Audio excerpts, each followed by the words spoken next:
तुलसी को जल देने के क्या फायदे होते हैं? दोस्तों, एक बार की बात है, देवर्षि नारद भगवान श्री कृष्ण से मिलने के लिए द्वारिका नगरी में पधारते हैं। नारद जी को देखकर भगवान श्री कृष्ण प्रसन्न होकर उनका स्वागत करते हुए कहते हैं, आइए देवर्षि, द्वारिका में आपका स्वागत है।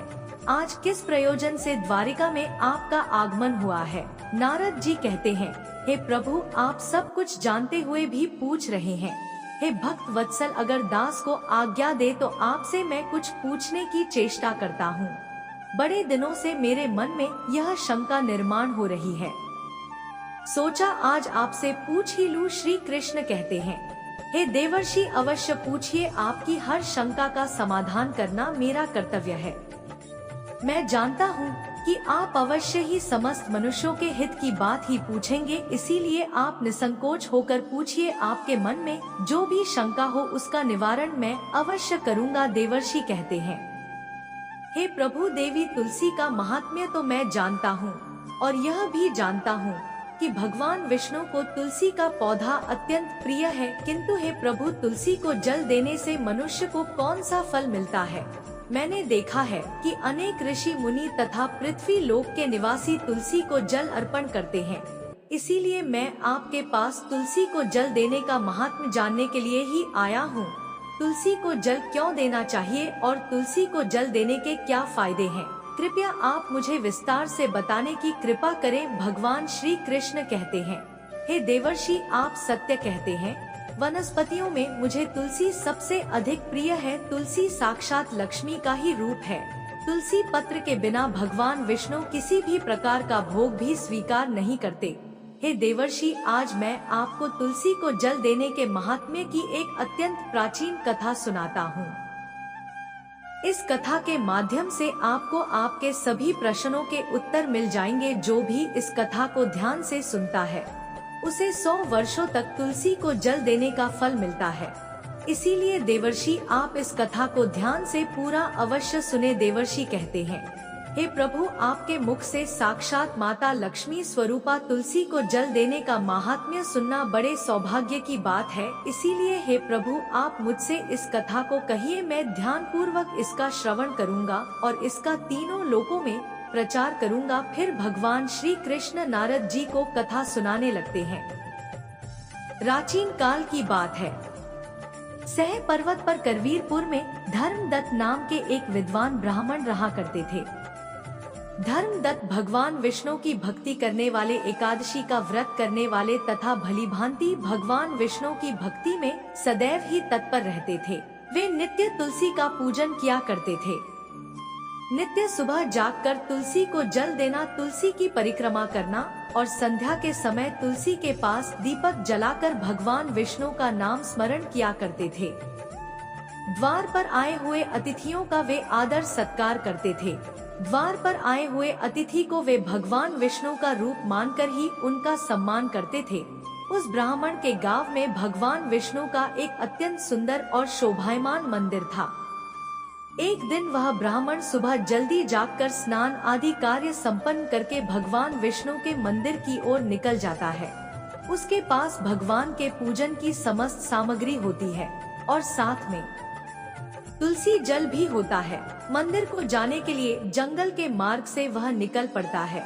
कुछ देर तक चलने के बाद उसे एक राक्षसी दिखाई पड़ती है जो उसी की तरफ आ रही होती है। उस राक्षसी की आवाज बहुत भयंकर होती है, जिसे सुनकर कोई भी भय से थर थर कांपने लग जाए। राक्षसी के दांत लंबे और टेढ़े मेढ़े होते हैं। उसकी लपल जीभ, लाल रंग की आंखें, नग्न शरीर और बड़े बड़े ओठ, सिर पर बड़े बड़े सिंग होते हैं, जिसे देखकर कोई भी साधारण मनुष्य भयभीत हो जाए। वह भयंकर राक्षसी ब्राह्मण को देखकर उसे खाने के लिए उसकी तरफ आने लगती है। राक्षसी सोचने लगती है, आज तो बहुत ताजा ताजा मांस खाने को मिलेगा, आज मेरा शिकार मेरी तरफ ही आ रहा है। उस राक्षसी को देखकर वह ब्राह्मण भयभीत हो जाता है और भगवान से रक्षा की प्रार्थना करने लगता है। वह ब्राह्मण उस राक्षसी से बचने के लिए झाड़ियों के पीछे छिप जाता है, लेकिन वह राक्षसी उसके नजदीक आ जाती है और कहने लगती है, हे मनुष्य, तू मुझसे बच नहीं सकता, तेरी मृत्यु तय है। आज ईश्वर ने तुझे मेरा ग्रास नियुक्त किया है, इसीलिए तू बचने का व्यर्थ ही प्रयास कर रहा है। इस जंगल में मुझसे कोई नहीं बच सकता। जो भी प्राणी मेरे पास आता है वह मेरा भोजन अवश्य बन जाता है। मुझे पता है तू झाड़ियों के पीछे छिपा हुआ है। तेरी आकृति मुझे साफ साफ दिखाई पड़ रही है, इसीलिए तू जल्दी मेरे सामने आ जा। राक्षसी की ऐसी बातें सुनकर ब्राह्मण के पसीने छूटने लगते हैं।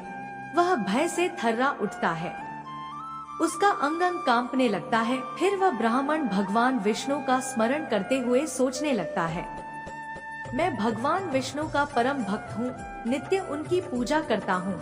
मुझे राक्षसों से कैसा भय? अगर भगवान की यही इच्छा है तो मैं उस राक्षसी के सामने खड़ा हो जाता हूँ। फिर वह ब्राह्मण साहस करते हुए बाहर आ जाता है और साहस करते हुए वह पात्र में रखा हुआ तुलसी दल मिश्रित जल उस राक्षसी के ऊपर फेंक देता है। तुलसी दल मिश्रित जल राक्षसी पर पड़ते ही राक्षसी का अंग अंग जलने लगा और उसके सभी पातक नष्ट हो गए। उस जल के प्रभाव से उस राक्षसी का उग्र स्वभाव अचानक से शांत हो गया और फिर उसे अचानक से उसके पिछले जन्मों का स्मरण होने लगा। उसने पिछले जन्म में जो जो पाप कर्म किए थे वह सब उसे याद आने लगे और उसे नरक में कौन कौन सी सजाएं भुगतनी पड़ी थी, सब कुछ अचानक से उसे याद आ गया। फिर वह राक्षसी उस ब्राह्मण की ओर देखकर कहने लगी, हे ब्राह्मण देवता, आप कौन है? आपने मुझ पर यह कौन सा जल डाल दिया है जिससे मेरा अंतक शुद्ध हो गया है? मेरी तामसिक प्रवृत्ति नष्ट हो गई है। मैं तो यहाँ पर आपको भोजन समझकर खाने के लिए आई थी, किंतु अब मेरी भूख भी शांत हो चुकी है और मुझे अपने पूर्व जन्म के कर्म याद आने लगे हैं। किस कारण से मुझे राक्षसी का शरीर प्राप्त हुआ? पूर्व जन्म के पाप के कारण ही मैं इस दशा को पहुंच गई हूँ। इसीलिए हे ब्राह्मण देवता, मुझे क्षमा करके बताने का कष्ट करे। ब्राह्मण कहता है, हे राक्षसी, मैं भगवान विष्णु का भक्त धर्मदत्त हूँ और मैंने तुम पर तुलसी दल मिश्रित जल डाल दिया है जिससे तुम्हारे दुष्ट स्वभाव का नाश हुआ है। हे राक्षसी, तुम मुझे बताओ, तुम कौन हो? तुम कहाँ से आई हो? इस वन में राक्षसी बनकर क्यों भटक रही हो? किस पाप के कारण तुम्हारी ऐसी दुर्दशा हुई है? मुझे सारी बातें विस्तार से बताओ। यदि तुम्हारी मुक्ति का कोई उपाय हो तो मैं अवश्य करूँगा। फिर वह राक्षसी कहने लगी, हे ब्राह्मण देवता, मैं आपको मेरे पूर्व जन्म का वृतांत सुनाती हूँ। पूर्व जन्म में सौराष्ट्र नाम के नगर में भिक्षु नाम के एक ब्राह्मण रहा करते थे जो अत्यंत गुणवान, पुण्य तथा धर्म का पालन करने वाले थे। मैं उन्हीं की पत्नी थी और मेरा नाम कल था। उस जन्म में मैं बड़े भयंकर स्वभाव की स्त्री थी। मैंने वचन से अपने पति का कभी भला नहीं किया, कभी उन्हें भोजन नहीं परोसा। मैं अकेले ही मिष्ठान भोजन करती थी और पति को बासी अन्न खिलाती थी। मैंने हमेशा अपने पति की आज्ञा का उल्लंघन किया, कभी उनकी कोई बात नहीं मानी, हमेशा अपनी ही मनमानी करती थी। कलह करना मुझे विशेष प्रिय था। मैं सदैव ही अपने पति के साथ कलह करती थी। मैंने अपने पति के माता पिता की कभी सेवा नहीं की, उनके साथ सदैव ही दुर्व्यवहार किया। मेरे पति मुझसे सदा दुखी रहते थे। मेरे आचरण से उन्हें बहुत कष्ट होता था। मेरे दुष्ट आचरण से दुखी होकर मेरे पति ने दूसरी स्त्री से विवाह करने का विचार किया। तब मैंने क्रोध में आकर विष खाकर अपने प्राण त्याग दिए। फिर यमराज के 2 दूत मुझे लेने के लिए आ गए और मुझे पाश में बांधकर पीटते हुए यमलोक लेकर गए। यमदूतों ने मुझे यमराज के सामने खड़ा कर दिया। यमराज का विकराल रूप देखकर मुझे बड़ा भय लगने लगा। मुझे देखकर यमराज ने चित्रगुप्त से कहा, है चित्रगुप्त, देखो तो सही इस स्त्री ने अपने जीवन में कौन से कर्म किए हैं। इसने कोई शुभ कर्म किए हैं या नहीं, इसके पाप अधिक है या पुण्य। तब चित्रगुप्त ने मेरे कर्मों का लेखा जोखा देखते हुए कहा, हे धर्मराज, इसने तो अपने जीवन में कोई भी पुण्य का काम नहीं किया है। यह स्वयं मिष्ठान भोजन करती थी और पति को बासी भोजन खिलाती थी, इसीलिए इसे चमगादड़ के जन्म में डाल देना उचित होगा, जहाँ पर यह विष्ठा खाती हुई जीवन व्यतीत करे। इसने सदैव ही अपने पति से द्वेष किया है तथा इसकी प्रवृत्ति सदा ही कलह करने वाली थी, इसीलिए इसे सुवर्ण के जन्म में डाल दिया जाए, जहाँ पर यह विष्ठा का भोजन करती हुई समय व्यतीत करे। हे धर्मराज, इस पापी स्त्री ने जिस बर्तन में भोजन बनाया उसी बर्तन में हमेशा भोजन किया है। इसी दोष के कारण इसे बिल्ली के जन्म में डाल दिया जाए, जिससे यह अपने ही संतान का भक्षण करने लगेगी। इस स्त्री ने अपने पति को निमित्त बनाकर विष प्रास करके आत्मघात किया है। इस अत्यंत निंदनीय कार्य के लिए यह कुछ काल के लिए प्रेत बनकर पृथ्वी पर निवास करेगी। इसे दूतों के साथ मरु प्रदेश में भेज देना चाहिए, वहाँ पर यह अनेक वर्षों तक प्रेत का शरीर धारण करके रहेगी। चित्रगुप्त के द्वारा इस प्रकार से मेरे कर्मों का लेखा जोखा बताने के बाद धर्मराज ने अपने दूतों को आज्ञा देकर मुझे नरक में डाल दिया। नरक में अनेक वर्षों तक सजा भोगने के बाद मुझे अलग अलग प्राणियों के जन्म में डाल दिया गया। इस प्रकार से अनेक पशुओं के जन्म प्राप्त करके अब मैं इस जन्म में प्रेत बनकर घूम रही हूँ। प्रेत के शरीर में आकर मुझे 500 वर्ष बीत चुके हैं। इस प्रेत के शरीर में मैंने अनेक निष्पाप मनुष्यों को खाया है और अनेक प्राणियों का भक्षण किया है। फिर एक दिन मैंने भूख प्यास से पीड़ित होकर एक पुरुष के शरीर में प्रवेश किया। उस पुरुष के साथ मैं कृष्णा नदी के तट पर आ गई। वहाँ पर भगवान विष्णु के पार्षदों ने मुझे उस पुरुष के शरीर से निकालकर बलपूर्वक वहाँ से भगा दिया। हे ब्राह्मण देवता, तभी से मैं भूख प्यास से व्याकुल होकर प्रेत बनकर इधर उधर भटक रही हूँ। आज मैं इस जंगल में अपनी भूख मिटाने के लिए ही आई थी। तब मेरी नजर आप पर पड़ी, किंतु आपके हाथ से मेरे ऊपर तुलसी दल मिश्रित जल पड़ने से मेरे पाप नष्ट हो गए और मुझे मेरे पूर्व जन्म का स्मरण हुआ, जो मैंने आपको सारा बता दिया है। हे ब्राह्मण, आप मुझ पर कृपा कीजिए। आप कोई पुण्यात्मा दिखाई पड़ते हो, कृपया आप मुझे इस प्रेत के शरीर से मुक्ति दिलाइए। दत्त ब्राह्मण कहता है, हे राक्षसी, तीर्थ स्नान दान तथा व्रत आदि कार्यों से मनुष्यों के पाप नष्ट हो जाते हैं, किंतु इस समय पर तुम प्रेत के शरीर में हो, इसीलिए यह कार्य तुम नहीं कर पाओगी। तुम्हारी ऐसी दुर्गति देखकर मुझे बड़ा दुख हो रहा है। तुम्हारा दुख देखकर तुम्हारा उद्धार किए बिना मेरे मन को शांति नहीं मिलेगी। मैं भगवान विष्णु का भक्त हूँ और मैं नित्य तुलसी को जल देता हूँ, तुलसी को प्रणाम करता हूँ। शास्त्र कहते हैं कि जो तुलसी को जल देता है उसके समस्त पाप नष्ट हो जाते हैं। इसीलिए मैं तुम्हें मेरा तुलसी को जल देने का पुण्य प्रदान करता हूँ। यह पुण्य लेकर तुम उत्तम गति को प्राप्त हो जाओ, ऐसी मैं भगवान विष्णु के श्री चरणों में प्रार्थना करता हूँ। इतना कहकर धर्मदत्त ने भगवान विष्णु का स्मरण करते हुए तुलसी मिश्रित जल उस राक्षसी के शरीर पर डाल दिया और कहा, हे प्रभु, मैंने सच्चे हृदय से तुलसी को जो जल चढ़ाया है उसका पुण्य इस राक्षसी को देता हूँ, कृपया इसको प्रदान कीजिए। जैसे ही वह तुलसी मिश्रित जल उस राक्षसी के शरीर पर पड़ा, उसका राक्षसी शरीर भस्म हो गया और उसके शरीर से एक दिव्य रूप धारण की हुई स्त्री निकली। वह साक्षात देवी के समान तेजस्विनी दिखाई देने लगी। उसका रूप देखकर ऐसा जान पड़ रहा था कि वह स्वर्ग लोक की कोई अप्सरा हो। तब उस स्त्री ने धर्मदत्त को प्रणाम किया और कहने लगी, हे द्विज श्रेष्ठ, आपकी कृपा से मुझे इस पापी शरीर से मुक्ति मिली है। मैं पाप के समुद्र में डूब रही थी, आप मेरे लिए नौका बनकर आए हैं।